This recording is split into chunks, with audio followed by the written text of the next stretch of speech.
ಮೂಡಾ ಕೇಸ್ನಲ್ಲಿ CM ಸಿದ್ದರಾಮಯ್ಯಗೆ clean chit. ಇಂದು B report ಸಲ್ಲಿಸಲು Lokayukta.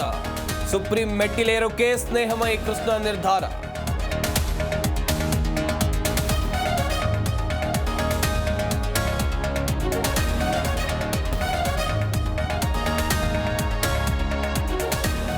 BJP ಆಂತರಿಕ ಕಲಹ ಶಮನಕ್ಕೆ ವರಿಷ್ಠರು ಎಂಟ್ರಿ. ಉಸ್ತುವಾರಿ ಬದಲಾವಣೆ ಮಾಡಿ ರೆಬಲ್ಸ್ ಮನವೊಲಿಕೆಗೆ ಯತ್ನ. ಅತ್ತ ಕುತೂಹಲ ಮೂಡಿಸಿದ ಇಂದಿನ ಭಿನ್ನರ ಸಭೆ.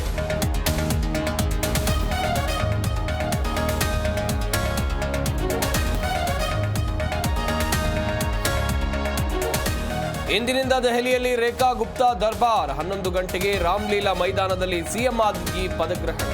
ಪ್ರಧಾನಿ ಮೋದಿ, ಅಮಿತ್ ಶಾ ಸೇರಿ ಗಣ್ಯರು ಭಾಗಿ.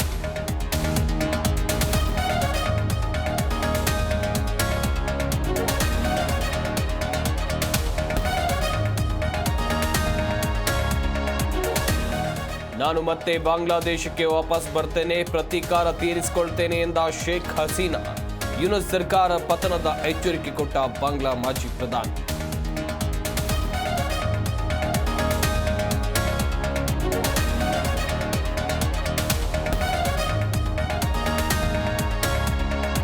ಚಾಂಪಿಯನ್ಸ್ ಟ್ರೋಫಿ ಶುಭಾರಂಭದ ನಿರೀಕ್ಷೆಯಲ್ಲಿ ಭಾರತ. ಇಂದು ಟೀಂ ಇಂಡಿಯಾ ಬಾಂಗ್ಲಾ ನಡುವೆ ಜಿದ್ದಾಜಿದ್ದಿ. ದುಬೈನ ಅಂತಾರಾಷ್ಟ್ರೀಯ ಕ್ರೀಡಾಂಗಣದಲ್ಲಿ ನಡೆಯಲಿರೋ ಪಂದ್ಯ.